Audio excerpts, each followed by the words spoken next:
à tous pour votre présence et pour m'honorer de votre présence. Alors, je n'ai pas l'habitude de faire des conférences. Voilà. Donc, pour me présenter, je m'appelle Vivien Laïl et je suis du Couserans. Et je fais de la prospection aurifère depuis l'âge de 14-15 ans. J'ai eu la chance d'apprendre l'orpaillage par un ancien orpailleur de la vallée où j'habite, où il y a la maison de mon grand-père. Du coup, il m'a appris les techniques qui existent depuis très longtemps. Et après, bon, j'ai continué à faire des recherches sur l'Ariège et dans d'autres régions, notamment dans le Gard, dans le Gardon. Voilà, donc je voulais vous présenter aujourd'hui un sujet qui est très rarement traité et très méconnu. C'est le cycle de l'or dans la nature, et notamment le rôle des bactéries et des plantes dans la synthèse de particules d'or dans la nature. Donc c'est un sujet qui est assez précis. Voilà, donc je voulais vous partager ça. Alors toutes les paillettes que vous verrez prises en photo, ce sont des paillettes de l'Ariège. Voilà, donc là vous avez un défilé qui présente différentes paillettes que j'ai pu trouver au cours de ces dernières années. Voilà. Claude, est-ce que tu pourras te mettre juste pour faire le suivant? Sur celui-là. Ça filme. De quoi? Il est devenu noir l'écran. C'est pas grave. Vas-y, positionne-toi. Voilà.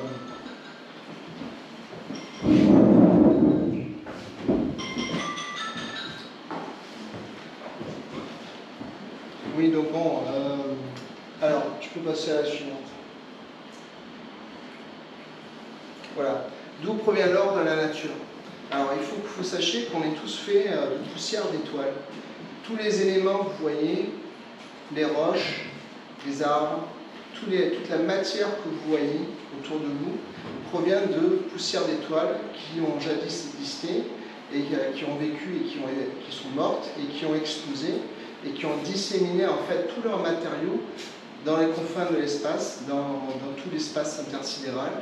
Donc tout ce qui est tous les éléments, donc le fer, l'eau, l'or, tous les éléments du tableau périodique des éléments sont des éléments qui sont fabriqués par des étoiles qui ont été mourantes et qui ont explosé. Suivant. Donc à la base, lorsqu'une étoile comme la nôtre arrive en fin de vie, elle va grossir et devenir une géante rouge. Et elle va grossir de plusieurs centaines à plusieurs milliers de fois. Donc ça, par exemple, c'est la taille d'une géante rouge par rapport au Soleil tel qu'il se voit aujourd'hui. Donc lorsque le Soleil arrivera en fin de vie, il enflera, et il arrivera jusqu'à l'orbite de Mars. Voilà. Donc durant cette phase de fin de vie, il se passe des réactions chimiques qui vont produire en fait tous les éléments qui vous composent et qui composent tout ce que vous voyez, tous les matériaux, tous les éléments. Suivant. Voilà.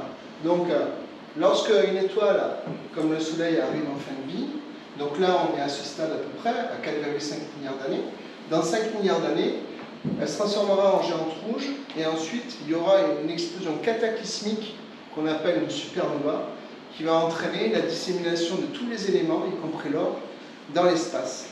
Voilà. Ensuite, ces éléments vont créer des nouveaux systèmes stellaires, des nouveaux systèmes solaires, des nouvelles étoiles et des nouvelles planètes sous la forme d'astéroïdes ou sous la forme de comètes qui sont les vecteurs de toutes ces transformations. Voilà, suivant. Alors, lorsque une géante rouge est statuée, c'est-à-dire quand l'étoile arrive en fin de vie, il y a des réactions thermonucléaires en son sein. Tout d'abord, en fait, à la base, une étoile est composée à 99% d'hydrogène. Et donc, ces réactions thermonucléaires vont transformer l'hydrogène en hélium. Donc, les atomes d'hydrogène vont fusionner pour transformer de l'hélium. Seulement, au bout d'un moment, il n'y a plus de réserve d'hydrogène. Donc, ce sont ensuite les atomes d'hélium qui vont se fusionner et qui vont créer donc une succession d'éléments chimiques, donc l'azote, l'oxygène, le néon, le carbone, le magnésium, le soufre, le fer, l'or, le platine, et ainsi de suite. Donc tous les éléments du tableau périodique des éléments. Voilà. Et lorsque tout est consommé, l'étoile va s'effondrer sur elle-même, et ensuite elle va exploser en supernova, image suivante. Donc là vous avez des exemples de supernova ou nébuleuses planétaires. Donc tous ces éléments-là, de différentes couleurs, chaque couleur correspond à un élément principal. Donc ça peut être du fer, ça peut être de l'oxygène, du carbone par exemple. Et tout ça est disséminé de manière omnidirectionnelle dans l'espace. Ils sont mobilisés sur des milliards de kilomètres. Et ensuite par le flux, par le jeu de la gravité, de la gravitation. Donc sur l'image suivante. Donc ça va se disséminer dans les galaxies.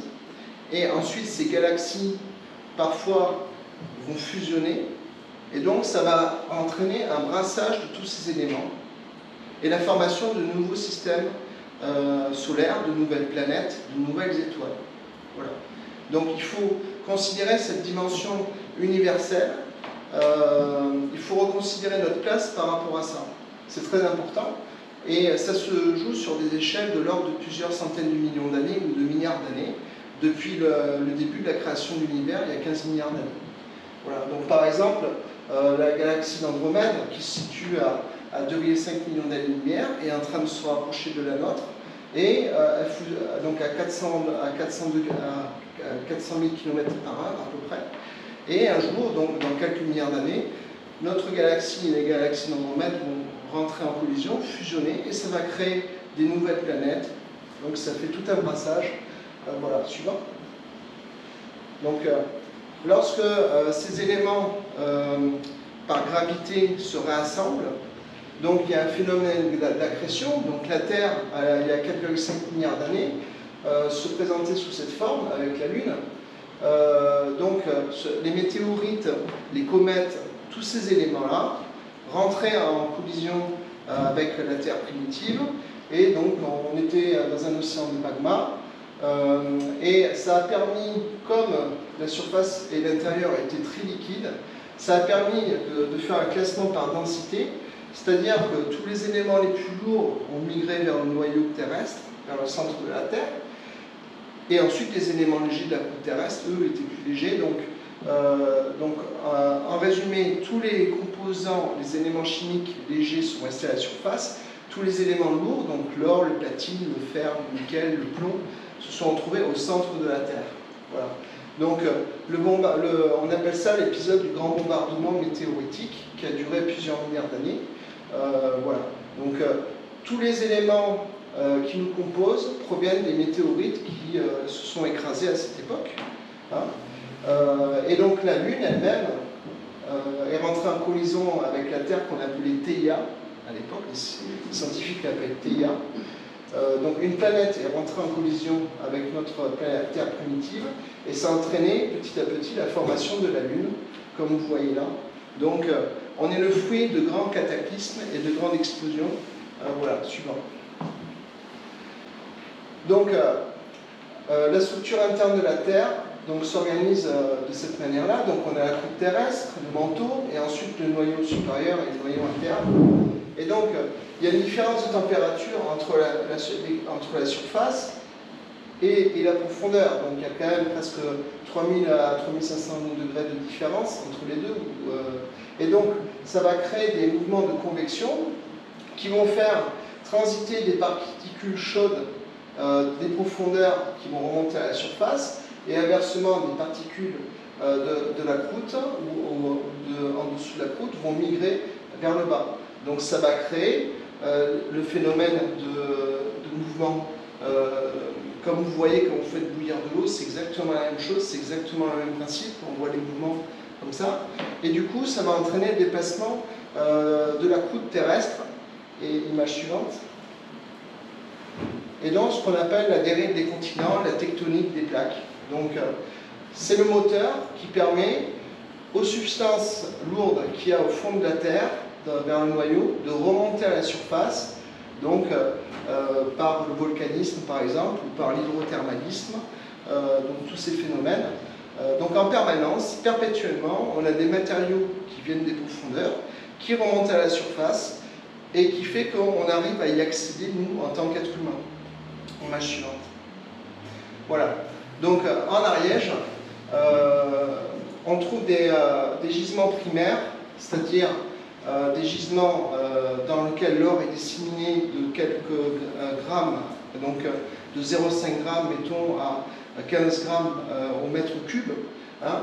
Donc c'est essentiellement dans des roches très anciennes, qui datent en fait de 485 à 443 millions d'années, jusqu'à 420 millions d'années, donc dans les couches qu'on appelle les schistes ordoviciens ou siluriens. Donc ces roches-là anciennes renferment la réserve d'or qu'on trouve en Ariège. Hein. Donc c'est de l'or disséminé, qui n'est pas visible, c'est au niveau atomique. Hein. Donc pourquoi? Parce qu'à l'époque, les mers étaient anoxiques, c'est-à-dire que il y avait une concentration chimique d'or et d'autres matériaux qui vont précipiter et se concentrer au fond de l'océan. Donc ça a fait des couches très riches en minéralisation métallifère, hein, donc riches et qui ont subi par l'effet du métamorphisme des transformations, notamment la tectonique des plaques les a fait remonter au sommet des montagnes. Hein, et donc ça a entraîné la formation de gisements sulfurés de fer, de cuivre, de plomb, de zinc, d'arsenic. Voilà. Donc ça explique la présence de toutes les mines qu'on trouve dans l'Ariège et dans les Pyrénées. Ensuite, il y a eu beaucoup d'activités volcaniques et hydrothermales, ce qu'on appelle l'orogenèse, donc qui a entraîné la formation de gisements aurifères qu'on appelle mésothermales, entre 3 et 15 km de profondeur, et qui ont fini par remonter à la surface, soit par la poussée vers le bas, soit par l'érosion qui a érodé la partie supérieure, en fait, et qui les rend accessibles à l'être humain. Alors, donc, ces gisements sulfurés sont composés essentiellement de pyrite, de chalcopyrite, de blinde, de galène argentifère ou d'arsénopyrite, et ils contiennent l'or. Ce sont tous des gisements sulfurés métallifères, donc à base de soufre. Hein. Ce sont les sulfures. Donc l'or est disséminé dans les roches in situ, avec un grammage de l'or de 0,5 g à 15 g à la tonne sur les endroits. Voilà, donc ça dépend où on se situe en Ariège. Donc il faut savoir aussi que l'or et l'argent dans les exploitations de zinc ou de plomb, comme par exemple à Saint-Ain ou Salot, la mine du Salot, c'était des sous-résidus de ces productions minières. Hein, donc il est gardé quand même de côté en faisant des traitements par action chimique bien spécifiques. Voilà. À cause de l'érosion pluviale, c'est-à-dire l'action des glaciers, la pluie, la neige, les précipitations, l'or qui était accumulé dans ces roches anciennes a migré dans les bassins sédimentaires des rivières pour faire la formation des placiers aurifères qu'on trouve aujourd'hui et qui ont été exploités depuis l'Antiquité par les hommes. Image suivante. Donc là, vous avez une carte des gisements miniers qui a demandé 4 ans de travail. Donc là, il n'y a pas tout, mais il y a à peu près 400 à 500 gisements miniers en Ariège. Donc ils sont tous disséminés. Donc là, ils sont classés par couleur en fonction du type de gisement qui est exploité ou qu'on a référencé. En fait, vous avez notamment aussi les carrières de marbre et les carrières d'ardoise, parce que ça correspondait à une activité économique. Donc on remarque qu'il y a des bandes assez uniformes de zones avec du fer, de zones avec du cuivre, du plomb, pardon, du zinc. Voilà, et aussi on a des zones avec du charbon, tout ce qui est houille et bitumineux en haut. Voilà, donc il y a à peu près 400 à 500 gisements qui ont été exploités, certains depuis l'Antiquité, et par des peuples très anciens qu'on appelait les Élusques, ensuite par les Celtes, par les Romains. Donc cette activité minière est ancestrale, est souvent méconnue et négligée parce qu'il y a beaucoup de mines dont même les autochtones, enfin les habitants, ne savent pas qu'elles existent. Donc j'ai fait un gros travail de recensement de tous ces éléments dans la littérature, dans les recherches géologiques, le BRGM, tout ça. Et quand on prospecte et quand on fait de l'orpaillage, c'est très important d'abord de situer où sont les gisements miniers. Et donc là, vous avez des gisements miniers d'oxyde métallique et aussi de sulfure métallique. L'image suivante. Voilà, donc brièvement, la formation des Pyrénées, ça a été formé par la collision de la plaque ibérique qui a été poussée par la plaque africaine. Donc ça a entraîné la formation des Pyrénées, la formation des chaînes montagneuses ibériques, la chaîne de l'Atlas aussi. Donc il faut savoir que l'or provient essentiellement de zones montagneuses. Donc c'est-à-dire que tout ce qui est zone montagneuse, les Alpes, les Carpates, l'Atlas, tout ça, ce sont des endroits d'où l'or provient en fait en Europe et souvent la plupart du temps dans le monde en fait. Voilà. Image suivante. Donc pour résumer, ça s'est fait en 2 cycles. Donc le premier cycle, il y a 345 à 260 millions d'années, qui a entraîné la formation d'une énorme chaîne de montagnes qui faisait à peu près 8000 ou 8500 mètres d'altitude, comme l'Himalaya, et qui a été entièrement érodée, en fait. Et durant cette période, donc, il y avait du métamorphisme, du volcanisme et des remontées hydrothermales. Donc, ce qui fait qu'il y a de la minéralisation qui est venue des profondeurs qui a pu remonter à la surface. Et ensuite, plus récemment, il y a eu le cycle alpin. Donc là, vous avez une vision de cette époque, entre 40 et 20 millions d'années, où il y a eu un plissement lié à la formation des Pyrénées à cause du colosse africain qui remonte vers le nord. Voilà, donc à terme, il y a de fortes chances ici que dans quelques millions d'années, on se retrouve avec une chaîne très haute de 4000, 6000 ou 8000 mètres, mais bon, on verra ça. Voilà. Alors, image suivante. Ce qu'il faut retenir, c'est que les gisements aurifères se sont formés entre 580 et 260 millions d'années. Donc là, il y a eu principalement les gisements aurifères qu'on dit primaires, c'est-à-dire dans les roches in situ. Et l'image suivante. Et durant la phase 40 à aujourd'hui, donc ces roches qui étaient dans les montagnes qui ont été érodées, donc s'est déposé dans les bassins sédimentaires, dans les glaciers, dans les rivières, au fond des rivières. Voilà, donc c'est ce qu'il faut retenir essentiellement. Voilà, donc l'image suivante. Alors qu'est-ce qui se passe quand on cherche, qu'est-ce qui se passe quand on casse des roches de cette époque de l'Ordovicien, Silurien, Dévonien? Donc là vous avez un exemple. On trouve dans ces roches des filons de pyrite, concrètement. Donc je me suis amusé à faire des échantillons, à les récolter, je les ai broyés avec un tamis, avec un pilon, en fait, et j'ai tamisé, et ensuite j'ai lavé avec un pan, comme ceci, pour concentrer les matériaux les plus denses par gravité, en fait. Et qu'est-ce qu'on trouve? L'image suivante. Voilà, on trouve différents minéraux. Donc là, on trouve des minéraux sulfurés, donc de la pyrite, donc ce sont des sulfures de fer. Alors, on trouve de la chalcopyrite, qui sont des sulfures de fer et de cuivre. Hein. Donc là, voici un exemple ici. Quand on a ces résidus au microscope et qu'on les laisse un peu dans l'eau, il s'avère qu'au final, on trouve des oxydes de fer, donc de couleur brune, ou alors des oxydes de cuivre de couleur verte ou bleue, donc ça prouve la présence de cuivre et de fer. Seulement, il faut savoir que dans ces sulfures, parfois, il y a un atome d'or qui vient se faufiler à la place du fer ou du cuivre. Donc c'est pour ça que l'or est présent dans ces sulfures, en fait. Voilà. Donc, comme je vous le dis, c'est comment vous dire, tout petit, c'est atomique. On ne peut pas le voir, mais il est disséminé. Image suivante. Voilà. Donc il y a 3 concepts qu'il faut absolument comprendre quand on fait la prospection. C'est l'hydrothermalisme, donc et la formation de gisements aurifères. Donc l'hydrothermalisme, ça consiste en fait à prendre en considération que sous nos pieds, il y a une chaleur qui est importante, et donc du coup, il y a de l'eau dans le manteau et dans la croûte terrestre.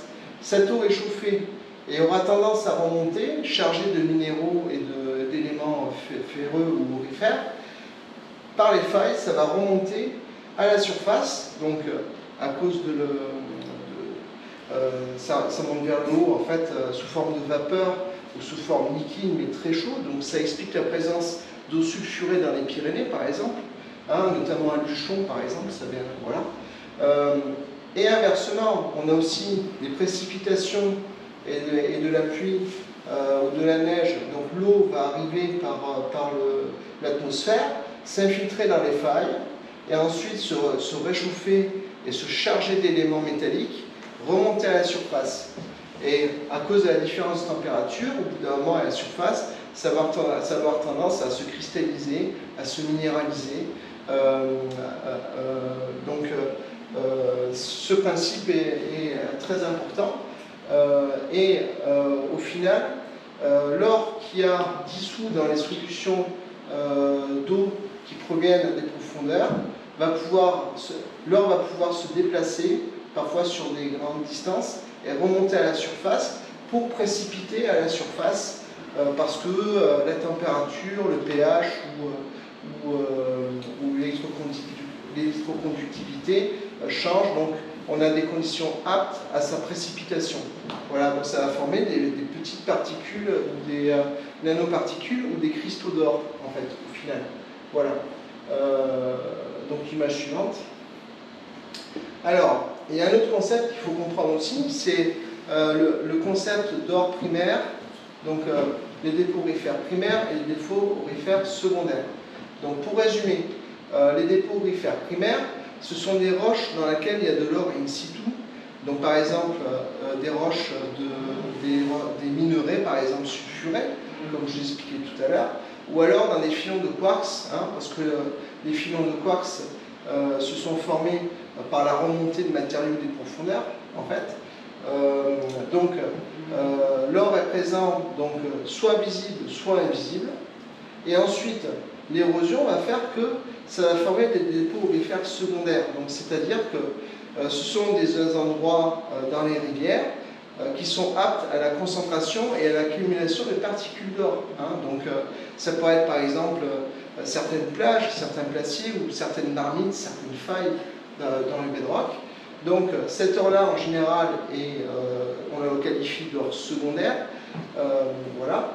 Entre les deux, il y a le rôle aussi des bactéries et des plantes qui vont favoriser la formation de nanoparticules d'or et qui vont aussi faire, par des réactions chimiques aussi, et par des réactions que je vais vous expliquer, ils vont faire grossir les paillettes d'or qu'il y a dans la rivière.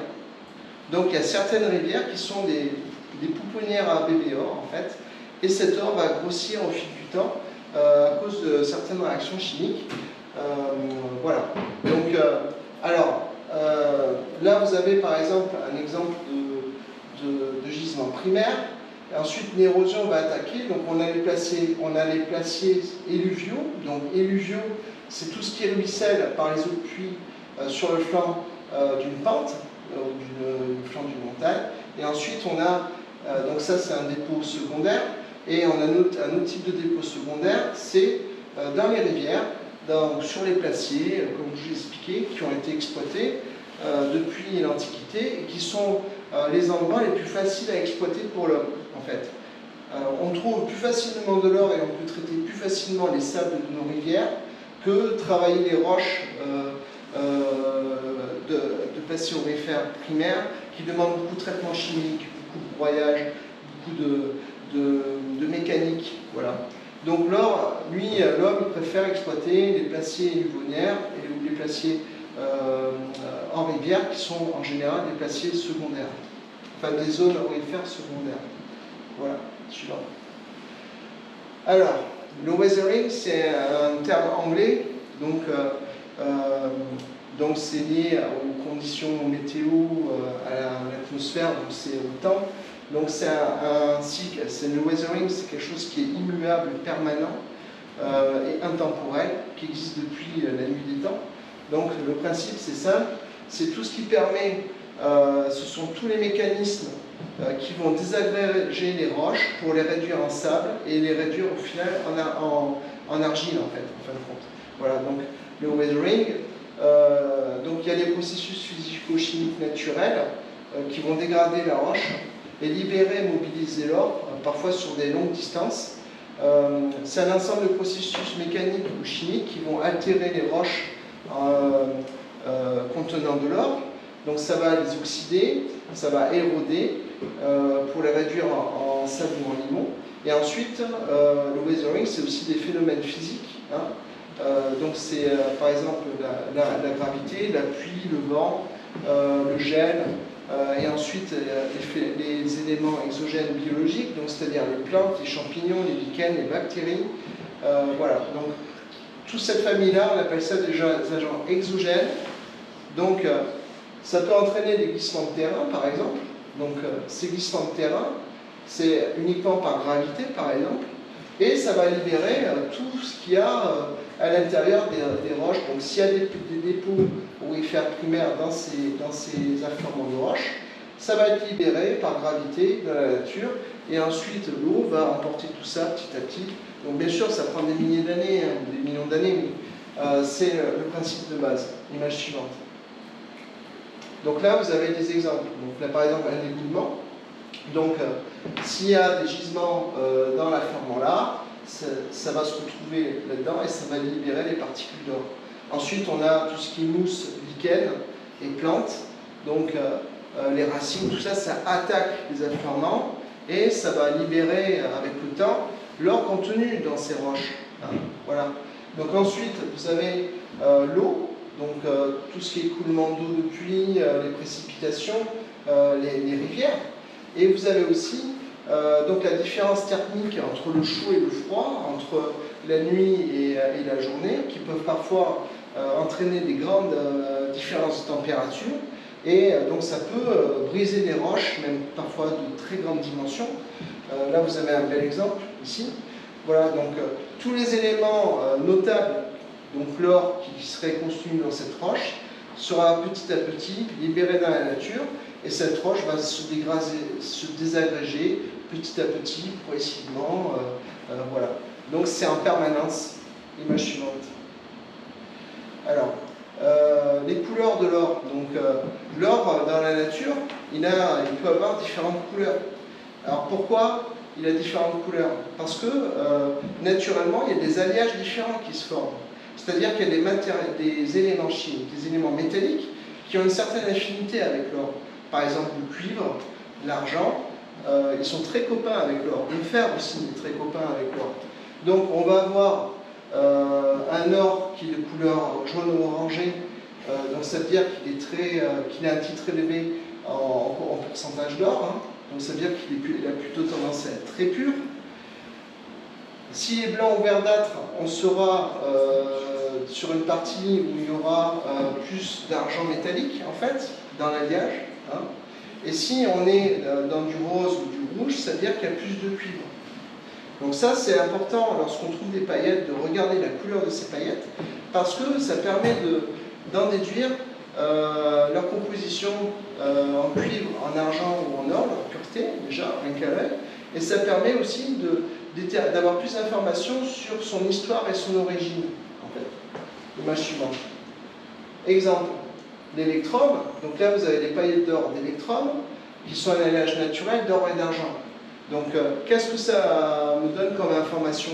C'est qu'en fait, cet argent provient du galène argentifère ou de la chalcopyrite, parce que l'or et l'argent, parfois, ils remplacent un atome de fer ou de cuivre dans la chalcopyrite. Image suivante. Là, ici, on a un exemple de paillettes de couleur rose. Donc ça veut dire qu'il y a du cuivre. Et ce cuivre, il provient de la chalcopyrite, de gisements sulfurés, chalcopyrite. Image suivante. Là, ici, on a un jaune-orange. Donc ce sont des paillettes d'or qui contiennent essentiellement de l'or, en fait. Et il faut savoir que l'une des particularités des paillettes d'or de l'Ariège, c'est que le titre de pureté est très important. En Ariège, les paillettes d'or sont pures à 96-97%, c'est très très pur. Et d'ailleurs, c'est ce qui faisait sa renommée à l'époque pendant très longtemps. Voilà, donc en général, le titre, c'est-à-dire la pureté des éléments aurifères qu'on trouve dans les rivières, ont un titre plus élevé que ce qu'on trouve dans les roches primaires encaissantes de la source, en général. Pourquoi? À cause du rôle des bactéries, des plantes et des réactions chimiques aussi. Image suivante. Donc là, par exemple, on a de l'or amalgamé. Donc c'est de l'or qui a été taché par du mercure. Donc c'est un indice de pollution dans nos rivières. Hein.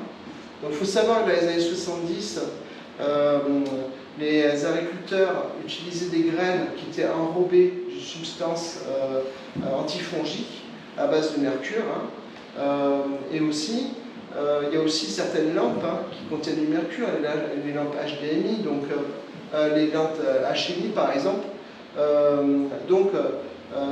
C'est une conséquence non seulement des activités anthropiques polluantes liées au mercure, mais on trouve aussi dans la nature des gisements de mercure aussi naturels qui vont libérer du mercure, et ce mercure va amalgamer l'or. Donc voici, ça crée des zones de taches en fait. Voilà, donc là c'est une bulle par exemple, et là on voit très bien une zone tachée blanche avec l'or derrière. Donc c'est naturel ou anthropique, mais ça existe. Ça vient d'Ariège tout ça. Voilà. Donc le cinnabre, c'est un sulfure de mercure mais, naturel, mais c'est toujours un sulfure. Vous voyez, image suivante.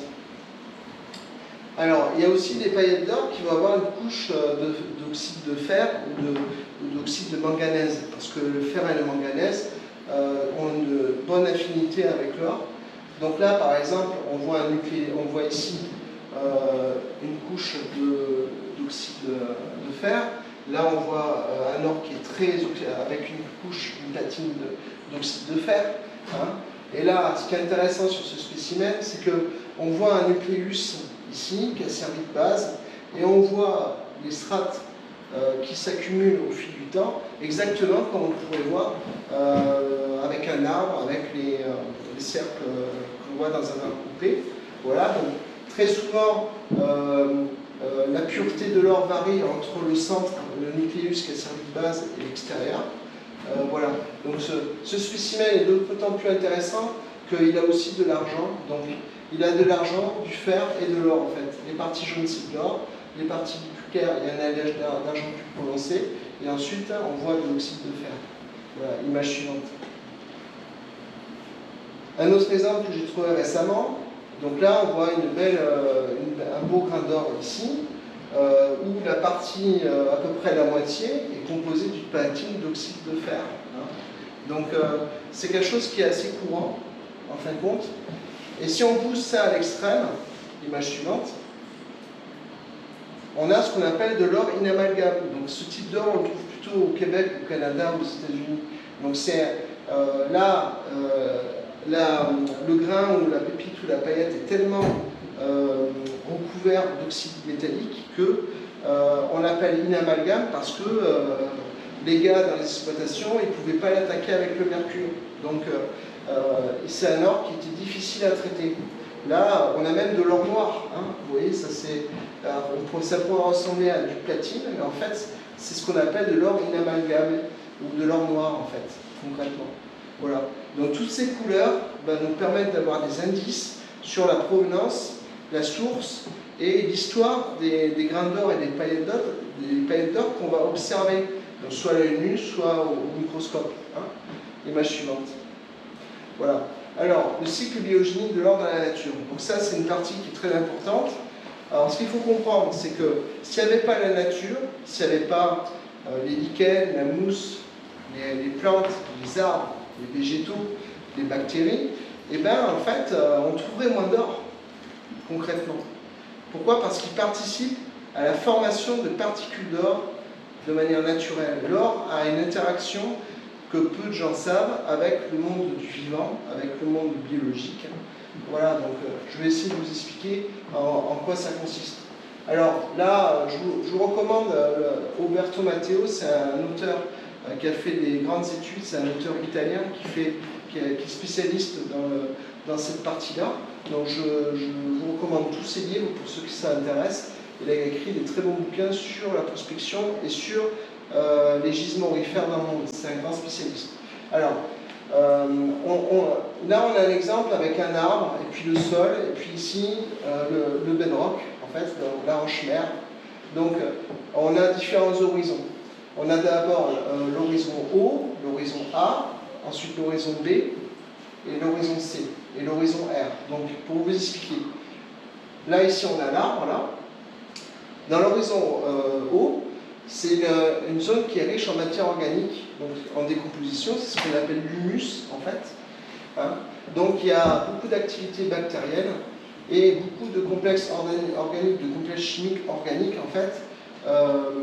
Donc, ça forme, cette couche-là, c'est ce qu'on appelle, dans le jargon populaire, l'humus, en fait. Voilà. Alors, qu'est-ce qui se passe quand il y a de la pluie et des précipitations? Les fluides vont s'infiltrer dans l'horizon A, ici, donc l'horizon A, et donc ça va laver, en fait, toutes les substances métalliques qu'il y aurait dans cette zone vont être lavées et aller plus en profondeur dans la zone B. C'est ce qu'on appelle le phénomène de l'exivation en termes scientifiques. Dans l'horizon B, ici, on va trouver l'infiltration de fluides enrichis en provenance de l'horizon O et A. Voilà. Et certains éléments, concrètement, vont pouvoir s'enrichir à partir des éléments de la partie sous-jacente, en fait. Voilà. Donc, et ensuite, on a l'horizon C, ici, qui est posé sur le bedrock, sur la roche-mère, en fait. Ici. Alors, ce qui se passe, c'est que, en fait, ces zones d'enrichissement, ici, là, vont créer un panache qui va remonter par capillarité, et notamment par les racines des plantes, ici, et notamment l'or qui est présent en solution dissoute dans l'eau, en fait, va rentrer dans les racines des plantes et migrer jusqu'aux feuilles. Donc on trouve des nanoparticules d'or dans les feuilles, à tel point qu'en Afrique, les géologues veulent compter le nombre de nanoparticules d'or dans les feuilles d'eucalyptus pour savoir s'il y a des gisements aurifères sous-jacents, en fait. Donc, il y a certains, dans la sève des arbres, des plantes, il y a des substances, il y a des solutions chimiques aurifères dont l'or provient de sous la surface, dans la terre, en fait, qui vont migrer vers le haut et ça va se stocker dans les feuilles. Voilà. Donc, c'est un principe qui est essentiel et qu'il faut bien prendre en considération. Donc, le cycle biogénique de l'or, ça consiste à la solubilisation et au transport à partir de minéralisation dans la terre, en fait. Ça consiste à une bioaccumulation liée aux activités végétales et bactériennes, qui va faire remonter l'or à la surface et qui va créer un cycle perpétuel. Voilà, donc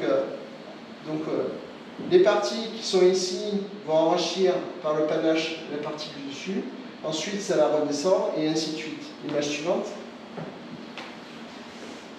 Voilà, donc l'horizon C, lui, il est proche du substrat rocheux.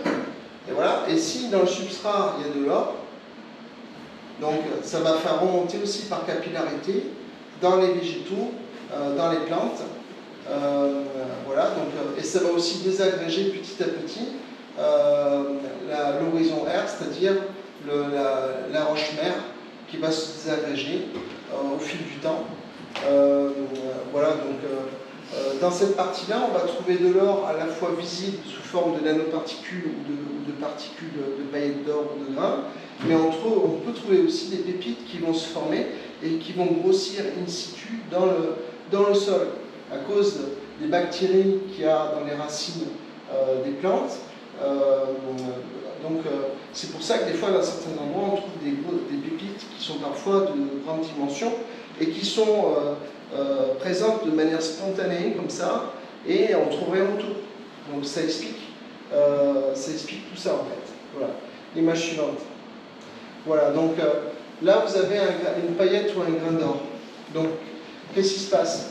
Lorsque on est dans un endroit où il y a de la vie, c'est-à-dire des bactéries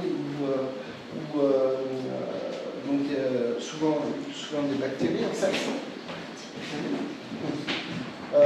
Donc l'or et l'argent vont avoir tendance à se disperser à cause des activités microbiennes. Voilà. Donc c'est-à-dire que le biofilm composé de bactéries va disperser l'or et grignoter l'or pour le disséminer dans la nature, en fait, dans l'environnement immédiat. Voilà. Donc ça va entraîner une réduction de la taille des paillettes ou des grains d'or. Si on est dans un endroit où il n'y a pas d'organismes vivants, où il n'y a pas de bactéries, là on a plus un processus chimique, en fait. C'est-à-dire que l'argent et le cuivre qu'il y a dans le grain d'or, en fait, vont être dispersés et ça va entraîner un enrichissement en or passif par phénomène chimique ionique, c'est-à-dire que les solutions aqueuses d'or qu'il y a tout autour du grain, l'or va venir enrichir le grain et du coup le grain aura tendance à grossir, en fait. Voilà. Donc si on est dans un endroit où il y a à la fois des activités chimiques et des activités biologiques, c'est par exemple le cas d'endroits où le substrat il est à la fois mouillé, à la fois sec, à la fois mouillé et à la fois sec.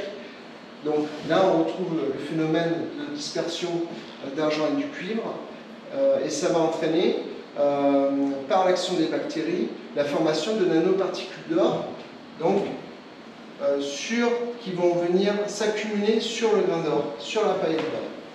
Donc ce qu'il faut retenir de ça, c'est que en fonction de l'endroit où on est, si c'est un endroit riche en bactéries ou en oxygène, en fait, les paillettes vont soit avoir tendance à être rapetissées, soit avoir tendance à grossir.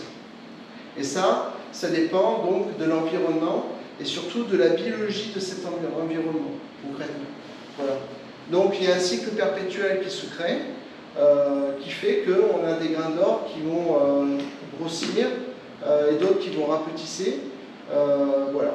Donc l'image suivante.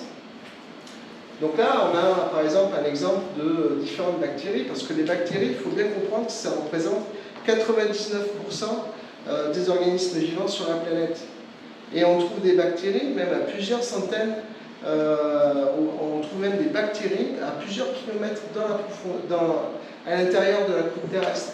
Donc là, on a des bactéries qui vont favoriser l'accumulation de particules d'or, d'autres qui vont favoriser le transport, d'autres bactéries qui vont dissoudre l'or pour le libérer sous forme de composés aqueux dans la nature, hein, et d'autres qui vont entraîner la biominéralisation. Voilà, donc là vous avez un exemple, hein, et là vous avez le nom des bactéries, ici.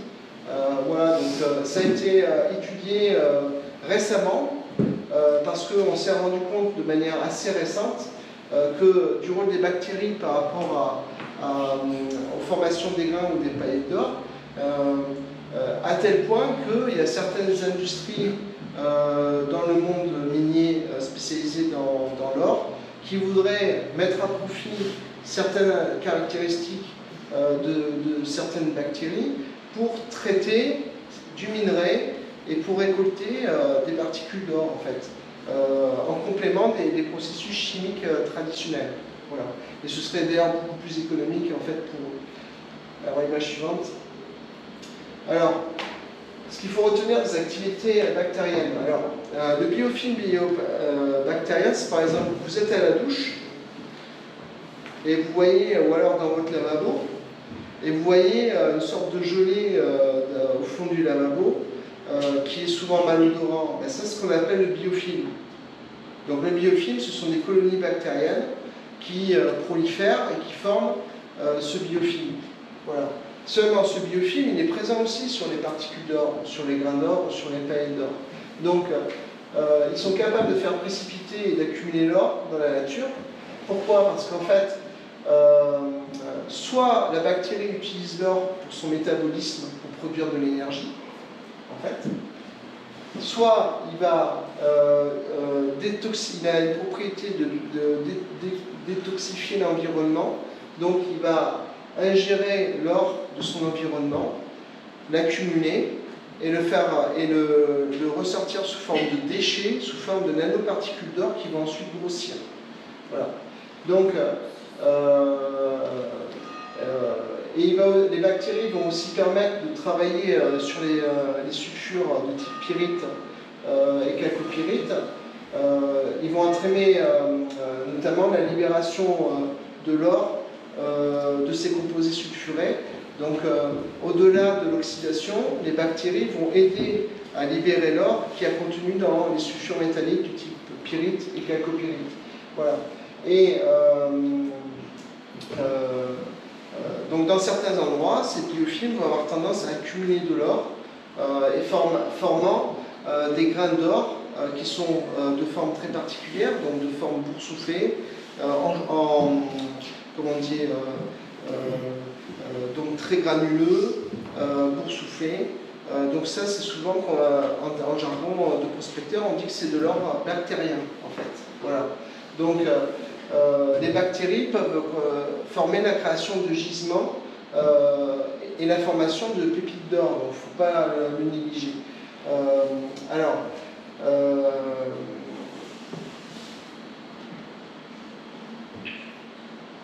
les bactéries qui sont en contact avec les granules d'or ou avec des complexes aurifères aqueux, les bactéries peuvent identifier, donc il y a des bactéries qui sont capables de sentir et de percevoir qu'il y a de l'or dans leur environnement immédiat, en fait, donc dans les fluides qui les entourent. Ils vont procéder à la dépollution du sol, hein, et donc ils vont libérer l'or sous forme de déchets. Et ces déchets peuvent s'accumuler parfois sur plusieurs dizaines, centaines ou milliers d'années, entraînant la formation de véritables dépôts aurifères. Image suivante. Voilà, donc on a l'habitude de dire que l'or est inoxydable. Alors inoxydable, ça veut dire qu'il n'a pas de réaction avec l'oxygène. Mais en fait, c'est faux, parce que l'or n'est pas inaltérable. Il peut interagir et il a certaines affinités avec certains complexes chimiques. On trouve l'or sous trois formes dans la nature, donc soit sous forme solide, soit sous forme aqueuse, donc diluée dans l'eau en fait, sous forme d'ions oreux ou d'ions auriques. Et ces ions-là vont permettre à l'or de pouvoir être mobilisé et transporté sur des grandes distances en fait, parfois sur plusieurs centaines de kilomètres. Et notamment les différences de température, de salinité ou d'électroconductivité dans les rivières peuvent entraîner soit sa solubilisation, soit sa précipitation pour la formation de grains, entraînant la formation de grains et de paillettes d'or. Donc c'est-à-dire que si vous êtes dans une portion de rivière qui est acide et qui devient basique en contrebas, et ben, il peut y avoir dans cette zone la formation de paillettes et de grains d'or. Voilà. Et en fait, l'oxydation des pyrites ou des chalcopyrites, ça va entraîner la production d'hydrogène qui va augmenter l'acidité des fluides qui traversent ces roches. Voilà. Et du coup, cette acidification va créer un contexte idéal pour solubiliser l'or et le libérer dans la nature sous forme de solution aqueuse. Voilà. Donc il faut bien comprendre que le fait que l'or puisse être dissous, solubilisé en solution aqueuse, ça lui permet d'être libéré sur des très grandes distances, concrètement. Et notamment d'être ingéré aussi par les plantes et d'être travaillé avec les bactéries. L'image suivante. Alors, là je vais rentrer dans les détails un peu plus sur la chimie de l'or. Alors je ne sais pas si ça va vous intéresser, dites-moi. Est-ce que vous voulez que je continue ou est-ce que vous avez des questions déjà?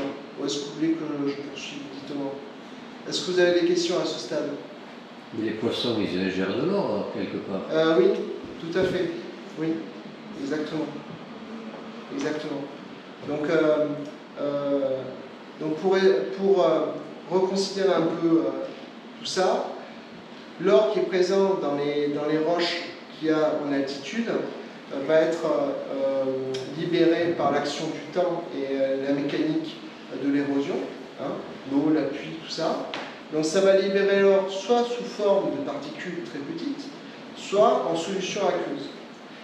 Cet or migre dans les rivières. Les particules qui sont déjà présentes, donc les nanoparticules d'or qui sont déjà présentes dans la rivière, vont avoir tendance à grossir par l'apport de l'or qui en solution aqueuse en fait, parce que l'or attire l'or, donc elles vont avoir tendance à grossir. Hein.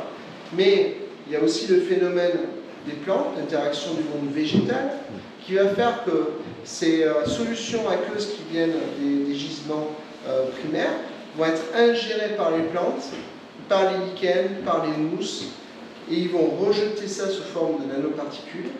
Les bactéries, elles font aussi leur boulot, donc elles vont produire des déchets de nanoparticules aurifères, et ensuite elles boucler, c'est-à-dire que ces nanoparticules qui proviennent de l'activité des plantes et des bactéries vont aussi permettre de se grossir et de former des grains et des paillettes d'or. Donc, lorsqu'on étudie les grains et les paillettes d'or au microscope, on peut voir ce phénomène. Là, vous avez des exemples ici. Par exemple, tout ce qui est grains d'or très boursouflés, ça va avoir tendance à être des particules d'or qui viennent de l'activité des bactéries et des plantes, notamment. Là, ici, on a une paillette, un grain d'or qui est oxydé. On peut étudier les grains et les paillettes d'or comme on fait en balistique, et ça permet de déduire des choses sur la provenance du gisement, l'origine, la manière dont s'il a parcouru une longue distance, et ainsi de suite. Donc une partie de mes travaux, ça consiste non seulement à chercher de l'or dans la rivière, mais surtout à les observer pour essayer de comprendre comment il a été formé, comment il a été déplacé. Voilà, donc ça englobe un peu tout ça. Voilà. Alors, est-ce que vous avez des questions? N'hésitez pas. C'est un sujet qui n'est pas évident à expliquer au public. Dans ton intervention précédente, tu avais dit que sur la roche-mère, il pousse des plantes qui, en quelque sorte, concentrent l'or. Est-ce qu'il y a des plantes qui le...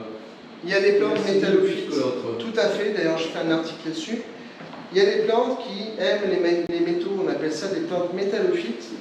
Et d'ailleurs, l'idée que j'avais développée, c'était de voir si, en observant la présence de métallophytes, il ne pouvait pas y avoir de gisements sous-jacents. Et ben, c'est une technique qui est utilisée en Australie et en Afrique et aussi en Amérique, dans certaines exploitations minières, qui cherchent des métallophytes, qui les quantifient pour trouver des gisements sous-jacents. Alors pas uniquement d'or, hein, mais de fer, de plomb, de nickel. Voilà. Il faut savoir que au Moyen-Âge,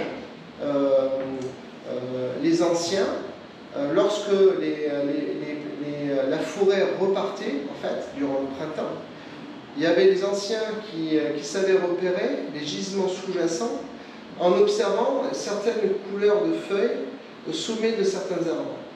Donc ça, on le retrouve dans les écrits de l'encyclopédie Dere Metallica, qui date de 1400 je ne sais plus combien, ou 1300 je ne sais plus combien, et ils expliquent cette technique-là. Donc, c'était empirique, mais ça fonctionnait. Donc, l'observation des feuilles au printemps, la couleur et la localisation de plantes métallophytes, c'est quelque chose qui fonctionne. Oui, tout à fait. Est-ce que vous avez d'autres questions? Profitez-en. Alors bon, j'essaie de vous expliquer, c'est pas un sujet qui est simple à vulgariser. J'espère que vous avez compris un peu le principe quand même. Je comprends. Là, j'arrête ici parce qu'après, je dois rentrer dans de la chimie organique et de la chimie pure. Donc, j'ai pas envie de vous faire subir ça. Je préfère qu'on pose des questions et voir si vous n'avez pas des questions sur comment on cherche l'or, comment on prospecte, ainsi de suite. Donc, profitez-en. S'il vous plaît. Oui.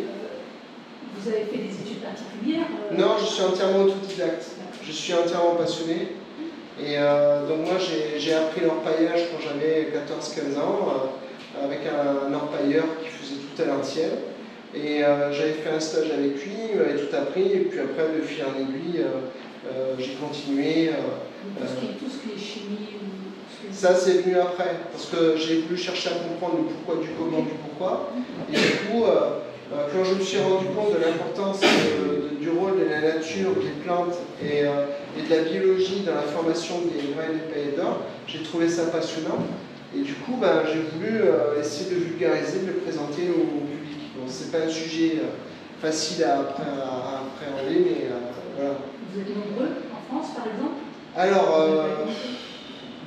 je sais pas, est-ce que tu as une idée si on est nombreux en France ou pas? Vous êtes passionné pour la chimie d'or? Non, par l'orpaillage en général. Moi, l'orpaillage, sur les réseaux, il y a des réseaux qui tournent avec 300, 400 personnes qui orpailleraient. Il y en a une dizaine qui tournent actuellement sur ça. Voilà. Bon, ça reste une activité quand même très marginale et très marginalisée, malheureusement. Très montrée du doigt, alors que bon, c'est pas, on est très très peu nombreux. Par exemple, sur l'Ariège, c'est à peu près 120 ou 130 déclarations auprès de la préfecture. Oui, bon, c'est des gens qui viennent de loin, c'est pareil. Et on a à peu près 60 à 80 prospecteurs réguliers. Voilà, donc bon, à peu près la moitié, quoi. Mais ça reste quand même très marginal par rapport au nombre de pêcheurs et au nombre de chasseurs. Voilà, et on fait aussi beaucoup moins de mal que les 2,5 millions de pêcheurs et 2,5 millions de chasseurs. J'ai rien contre eux, mon grand-père était chasseur et pêcheur. Voilà, mais bon, disons qu'on est très diabolisé, très marginalisé, et le problème c'est que comment dire, la politique et l'écologie fait qu'on est en train de balayer actuellement plus de 5000 ans d'histoire de prospection aurifère et de tradition de prospection aurifère. Et ça, c'est un réel problème. C'est-à-dire qu'en 20-30 ans, il y a une volonté de balayer tout ça, et c'est dommage. C'est vraiment dommage. Et on balaye la liberté aussi. Pardon? Et on balaye quelque part aussi la liberté. Oui, mais il faut que ça soit Derrière, encadré. D'ailleurs, dans mon intervention précédente d'hier, j'ai fait tout un topo sur la législation, les obligations, ce qu'on doit faire ou pas, les déclarations à la préfecture. Tout ça, j'ai expliqué.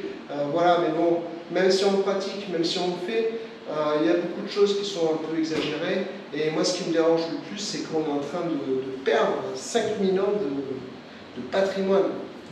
Et c'est ce qui fait partie de l'identité de l'Ariège. Et j'insiste là-dessus. Parce qu'on est une terre de mineurs, on est une terre de prospecteurs, on est une terre d'orpailleurs. Ça existe depuis avant les Élusques, il y a 6 000 ans. Donc ils sont en train de balayer tout ça. Et ça, c'est regrettable. Justement, quel est le rapport entre l'orpaillage et l'extraction minière, comme on peut l'avoir Alors déjà, le problème de l'orpaillage, c'est qu'on a souvent la vision de la prospection qu'il y a en Afrique ou en Guyane, qui sont des prospections très violentes, très brutales et très problématiques pour l'environnement en fait. Et le public, les politiques, les écologistes ont cette vision-là de la prospection. Nous, on parle de prospection. Déjà, il faut faire la différence entre l'orpailleur.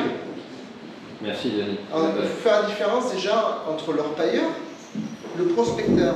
L'orpailleur, lui, il va chercher à faire du profit. Donc, il cherche l'or. Lui, l'orpailleur, le thème orpaillage, ça correspond à ça. Le prospecteur d'or, le prospecteur aurifère, lui, ce qui l'intéresse, c'est cette zone, est-ce qu'elle contient de l'or ou pas? Cette zone, est-ce qu'elle est positive à l'or ou pas? Et il cartographie. C'est du naturalisme, en fait. Voilà. Et le problème, c'est que il y a eu au sein même des orpailleurs ou des prospecteurs, il y a eu des abus. C'est-à-dire qu'on va avoir des parties de glaciers ou de plages qui ont été complètement saccagées, en fait. Pourquoi? Parce qu'ils ne remettent pas en état les sites, parce qu'ils ont arraché la moitié de la végétation. Voilà, donc les DDT et les préfectures ont dit stop. Voilà. Donc du coup, même la prospection, même l'orpaillage professionnel, comme on le faisait il y a 10, 15 ou 20 ans en Ariège, la préfecture n'en veut plus. Pour des raisons politiques, écologiques, voilà, donc rien à arranger les choses. Donc là, mon rôle aussi, c'est un peu d'expliquer tout ça, et d'expliquer aussi, j'ai essayé de faire une charte de prospection qui consiste à respecter certaines règles, comme par exemple respecter les frayères, respecter les berges, respecter, ne pas déraciner les arbres ou déraciner les plantes, ce genre de choses. Voilà, donc On essaye un peu aussi de regagner la confiance des directions départementales du territoire et des préfectures, mais bon, le mal est fait. Le mal est fait dans le sens où il y a tout un pan de savoir-faire qu'on est en train de dilapider pour des raisons politiques et écologiques, juste pour une soixantaine d'orpailleurs en Ariège, par exemple. Voilà. Mais sinon, en France, on est quoi? On doit être, allez 2500, 3000 grand maximum. Par rapport aux 2,5 millions de pêcheurs et aux 2,5 millions de chasseurs, c'est sûr, on n'est pas un parti politique. Voilà. C'est ça la grande différence, en fait. Donc, quoi qu'on dise, quoi qu'on fasse, quoi qu'on exprime, en fait, on n'aura jamais le mot qu'il faut, parce qu'on est marginalisé et on est surtout minoritaire. Qu'est-ce qu'on trouve dans les rivières? Des plombs de chasse et des plombs de pêche. C'est pas nous qui polluons les rivières au plomb, hein. C'est les chasseurs et les pêcheurs. C'est un exemple. Vous voyez? Oui. En fait, l'intérêt, c'est de montrer le rôle des plantes, Voilà, voilà, pour exactement. Pour la formation de l'homme, mais comme Ce qu'il faut. le même rôle pour le faire, etc. Et c'est peut-être. Alors là, c'est surtout. Pourquoi c'est sur l'or et pas sur autre chose? Parce que l'or a une certaine affinité avec certains composés chimiques qu'il y a dans les plantes, dans la sève des plantes. Et du coup, les plantes assimilent de l'or. Vous avez dans les forêts d'Ariège, ou les plantes d'Ariège, quand vous vous baladerez dans la forêt, au bord de la rivière, vous regarderez les arbres et vous vous lèverez les yeux et vous vous direz « Ah, mais il y a des nanoparticules d'or dans ces feuilles. » Et c'est vrai. Donc les feuilles, pendant l'hiver, elles tombent dans le sol, c'est désagrégé en humus par les bactéries décomposées, et ça crée un cycle biologique perpétuel. Donc, lorsque vous êtes dans les forêts d'Ariège, lorsque vous êtes entouré de plantes et de mousse, dites-vous qu'il y a de l'or dans le verre que vous voyez. Parce que l'or n'est pas inaltérable, n'est pas inoxydable, mais il est en affinité avec certains composés chimiques. C'est ce que je voulais aborder là, en fait, mais je préfère vous l'expliquer comme ça, sans rentrer dans le détail des chlorures, des cyanures, des cyanides et tout ça. Je préfère vous l'expliquer comme ça, de manière plus poétique et romantique, en fait. Voilà. Donc, s'il n'y avait pas toute cette végétation, tout ce biotope, tout ce, cet environnement biologique, eh bien, on ne trouverait pas d'or dans nos rivières. Il y en aurait beaucoup moins. Ce serait, on peut pas. La notion de gisement aurifère et la notion d'environnement biologique, bactéries et plantes, sont indissociables. Si on enlève l'un des deux, il n'y aurait pas autant de richesses aurifères dans nos régions en Ariège, en fait. L'un est vraiment lié à l'autre et ça fait un cycle qui est perpétuel. Est-ce qu'il y a une prospection minière en Ariège? Alors, en Ariège, il n'y a pas de mine comme on entend, comme on a au Québec, au Canada ou en Amérique du Sud, c'est-à-dire des mines où on voit des filons de quartz aurifère. On n'a pas de mine réellement aurifère.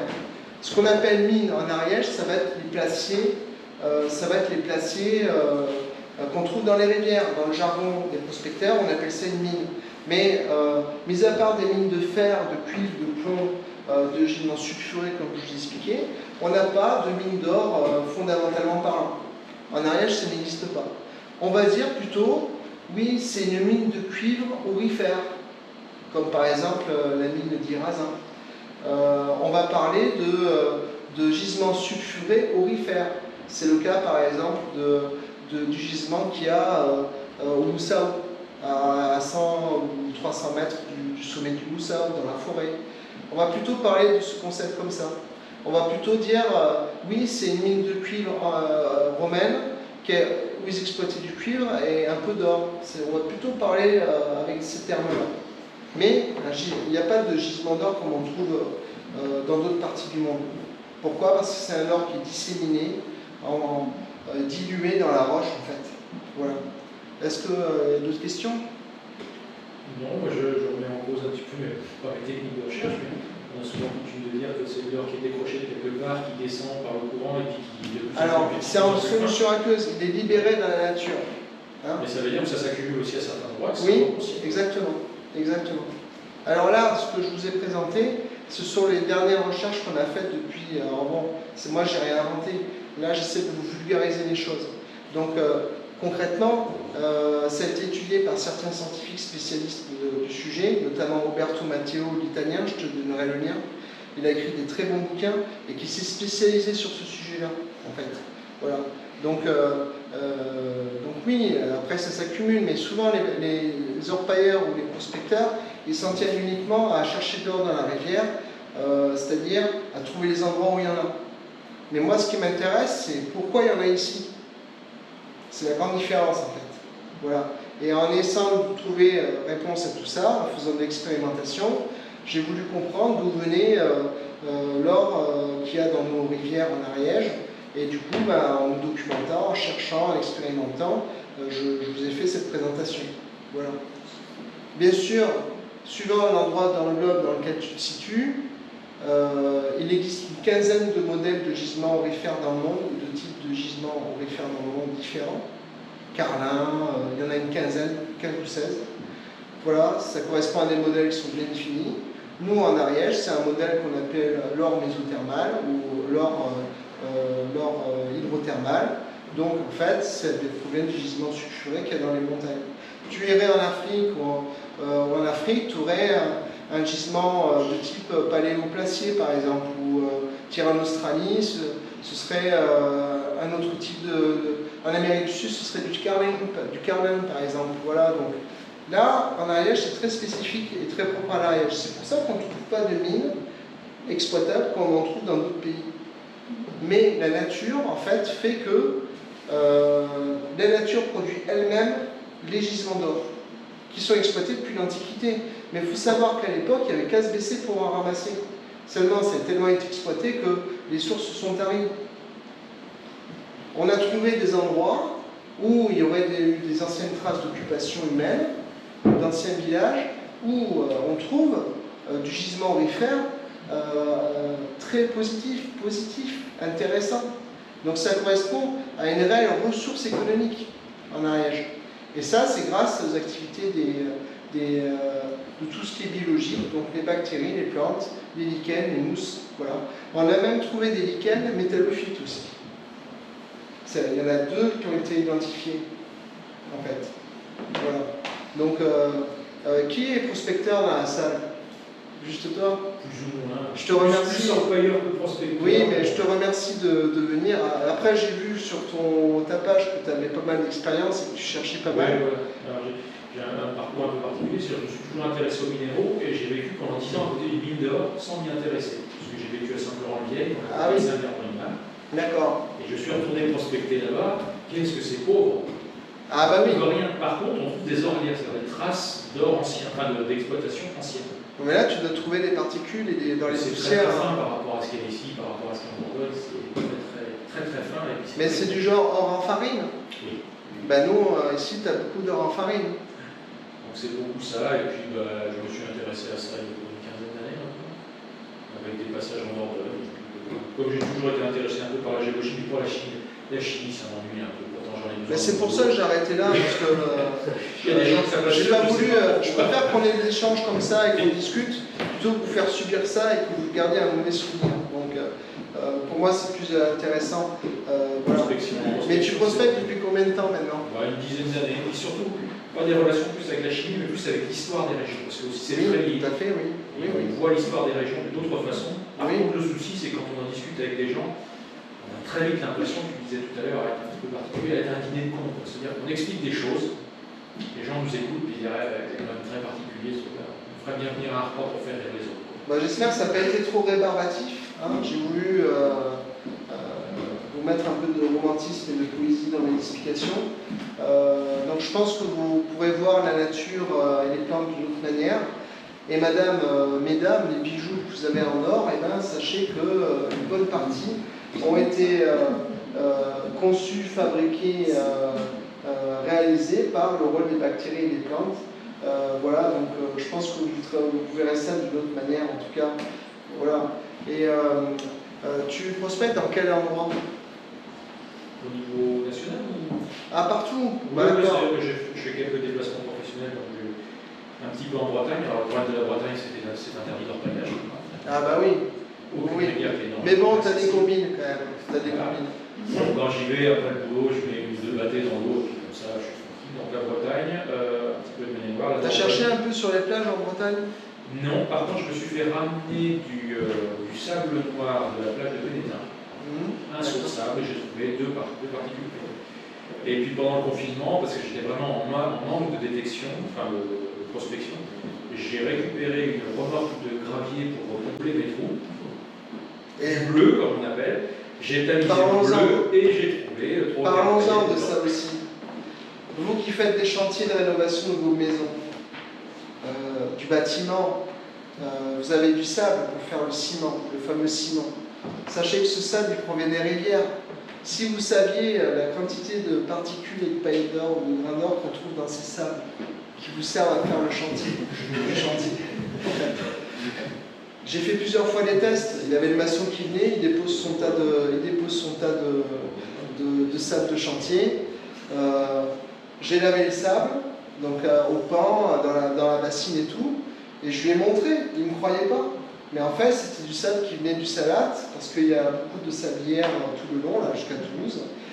À tel point que, en fait, pour l'anecdote, il faut savoir qu'il y a des sablières, en fait, qui pendant 20 ou 30 ans, avaient organisé un trafic d'or, en fait. C'est-à-dire qu'il y avait un prospecteur dans les années 70 qui s'appelait, comment il s'appelait, Ariégeois, qui s'appelait, je ne sais plus, et qui a réussi à démontrer qu'en plaçant des rampes de lavage à un certain endroit dans le cycle de lavage d'extraction des sables de la rivière, c'était rentable, on pouvait trouver de l'or. Donc il y avait des petits malins dans les sablières qui avaient récolté, donc placé des rampes de lavage, ils avaient foutu 2 ou 3 gars pour faire ça, ils ont fait ça pendant 20 ans ou 30 ans, et ils vendaient l'or en fait en contrebande en Espagne. Donc ils s'en sont rendus compte.